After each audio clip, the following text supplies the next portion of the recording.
Hi, good afternoon. How are you today? Good. I'm Cynthia. I'm going to be the nurse who takes care of you. How can I help you? Here for a physical checkup. What's your name? Kaden Bennett. Date of birth? July 20, Stop scratching, Katie. 07, 24, 2003. Thank you. All right, I'll be performing the exam. So his blood pressure, his pulse, his temperature, his pulse ox was all taken prior to him coming in. It was within normal limits. My medical assistant took it in both arms. So we're going to move on. I'm going to walk in. Do you know the president's name? Joe Biden. What year are we in? 2004. 2024. Oh, okay. All right. What's today? February 25th. All right. All right. So patients alert and oriented, appearance appropriate. Do you find yourself feeling increasing sadness or anything lately? No. You still enjoy the things that you like to do? Yes. Perfect. I'm coming in. I'm looking at the patient's face. His face is symmetrical. His eyes are symmetrical. Eyebrows, ears appear symmetrical. Nose within midline. I'm going to now check his hair.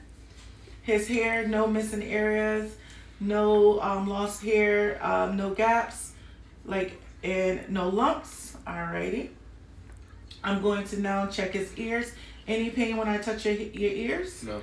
Alrighty. Could you please take off your glasses for a short time? So I checked his pinna. He declines any pain in his pinna. I'm now going to check his lymph nodes. I'm checking his preocular lymph nodes. I'm checking his postocular lymph nodes. I'm checking his occipital lymph nodes. I'm checking his tonsillar lymph nodes, his submandibular lymph nodes, and his submental lymph nodes. I'm also going to check his anterior cervical lymph nodes, his posterior cervical lymph nodes, his supraclavicle lymph nodes. And all lymph nodes are intact. There is no noted swelling or any abnormalities noted. I'm now going to check his trachea. Could you lift up? His trachea is with the midline. I see his cricoid process where I can measure his thyroids, which I'm going to have the patient swallow once I find my point. Could you please swallow? Perfect. Thyroid is intact. I'm also going to check his carotid artery. 2 plus, perfect. 2 plus bilaterally, no abnormalities noted. So now what I'll be checking is his cranial nerve number 5, which is his transgeminal nerve. So basically, close your eyes. Do you feel anything? On my right cheek. Close your eyes. Left cheek. Cross your face. Forehead. Great. I'm also going to check his ocular nerve number 3, his cranial nerve number 3, which is the ocular nerve. I'm going to check cranial nerve number 4, which is the trochlear nerve. I'm going to check cranial number 6, which is the abducens nerve. And how I'll check that is I'm going to make an H, and he's going to follow my finger. Please follow my finger only with your eyes. Don't turn your head.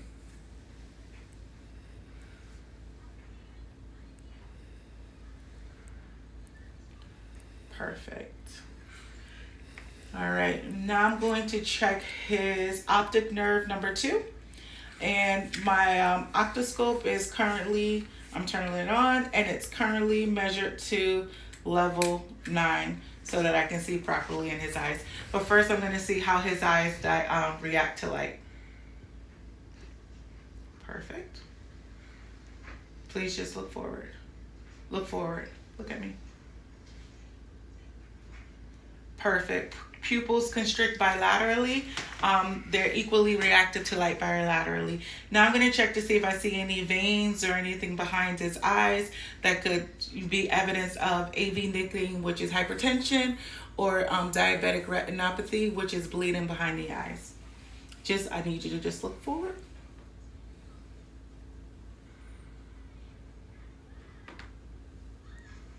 Perfect. I'm going to do the other eye.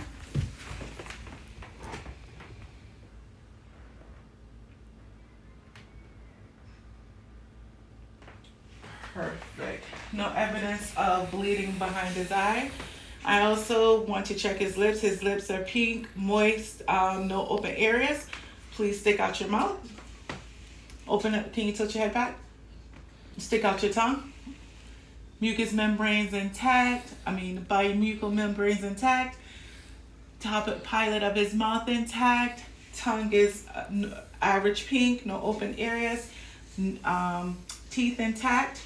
Normally, stick out your tongue. I would check for cranial nerve number 9, which is the gag reflex, but I can't. Stick out your tongue all the way. I'm checking for cranial nerve number 10, which is the vagus nerves. Can you open your mouth? And that's checking for the uvula to see how far it goes up and down. And both are present.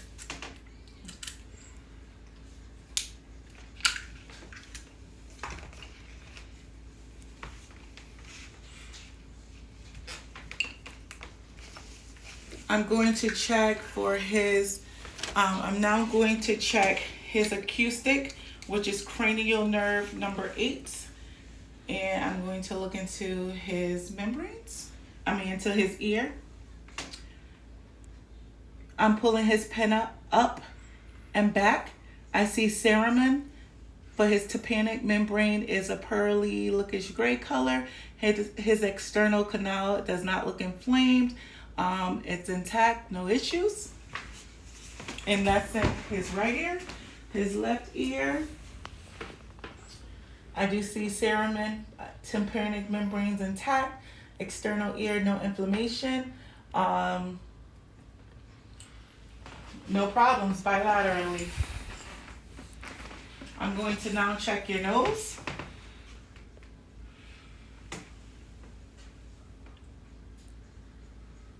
Turbinate lateral, mucous membrane, they're pink, moist, septum midline, mucous membrane, pink, moist, septum midline, no complications to that.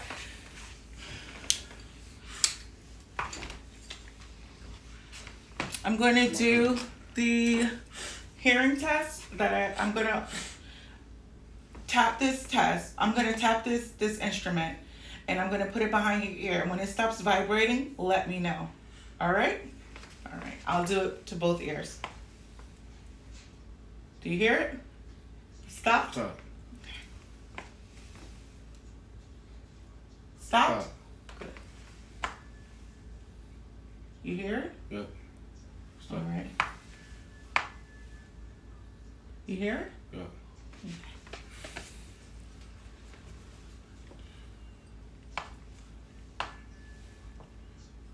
Top, middle. Good, perfect. That means patient has, he has a positive test for the rind, which means his air, he has conductive air surpasses the bone. He also has a negative test for the Webster test, because he heard the hearing in the middle, so he has no problems with conductive or serragenous hearing. Alrighty. Did I miss anything yet? All right. I'm also going to do an eye test. I'm going to use this Snellen chart. Can you cover one eye, please? And please tell me what you can see. ELT. ELT, perfect. And cover your right eye. What can you see? ELT. All right. So that notes that patient has 27 vision in the right eye and 27 vision in the left eye. 20/50. So you currently wear glasses, I see? Your glasses are used For far. for far? All right, you can put them back on. I'm going to check your carotid pulse. I did already. Perfect. Perfect. Alrighty, so now let me look at your skin. Your skin is intact. It's warm, no open areas, no scars. Let me check your fingernails. Capillary fill less than 3. Alrighty. So I'm just gonna listen to your lungs. So I'm gonna have you sit up.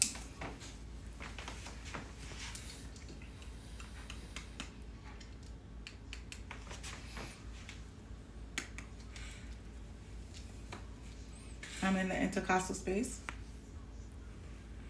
Deep breath. Perfect. Perfect. Perfect. Perfect. I want you to stand up, turn around, and I'm going to listen to your lungs. Deep breath. Perfect. Perfect.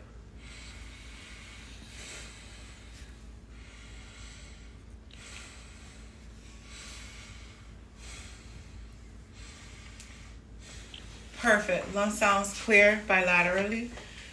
Alrighty, so I'm going to use both sides. First, I'm going to listen to his heart rate using the larger part of my stethoscope, and then I'm going to use the smaller part, which is a bell. So I'm going to go down to the second intercostal space, where I'm listening for the aortic valve on the right side. I'm going to go to the left side, second intercostal space, and I'm listening to the pulmonic valve, pulmonic valve, left valve. The third intercostal space, I'm at the Herb point. Fourth intercostal space, I'm at the tricuspid. I'm at the fifth intercostal space, which now I'm at the mitral valve. And how I measure the fifth intercostal space is the mid-clavicle area, and this will be by the apex, and that's considered the mitral valve. I'm going to have you lay back, and I'm going to listen to your heart sound. And I'm using my bell now. So I'm going back, I'm listening to the aortic valve to make sure there's no heart murmurs. The pulmonic valve on the left-right side. The Herb's point. Tricuspid.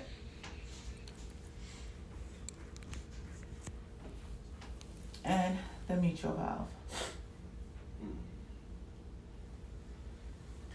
Can you put your hands down to your side and turn your head to the left? I'm also looking for the jugular valve for any noted distension, because jugular valve distension can also stand for heart failure. I don't have a table to raise his head up, so what I'm going to pretend is I'm elevating his head 35 to 45 degrees, and I'm looking to see when the jugular vein decreases. I'm then going to take my measuring point and bring it down to here. I notice, and it drops about right here, I notice from here to here is 5 centimeters to the atrium, and from the atrium to the second intercostal space is about 2 centimeters. So his total CVP is 7 centimeters. The normal range is 4 to 10. So if it was above 10, he would also be risk for heart failure. I'm looking at his chest. His chest is symmetrical. His abdomen is symmetrical. His umbilicus is midline. His nipples are bilaterally symmetrical, no complications. I now am going to listen to his bowel sounds.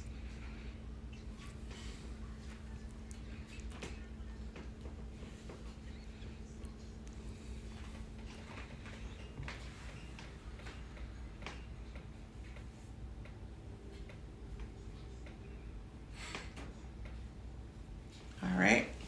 I'm going to palpate his abdomen and see if there's any problems. Any noted distension. Any pain when I press? No. Perfect.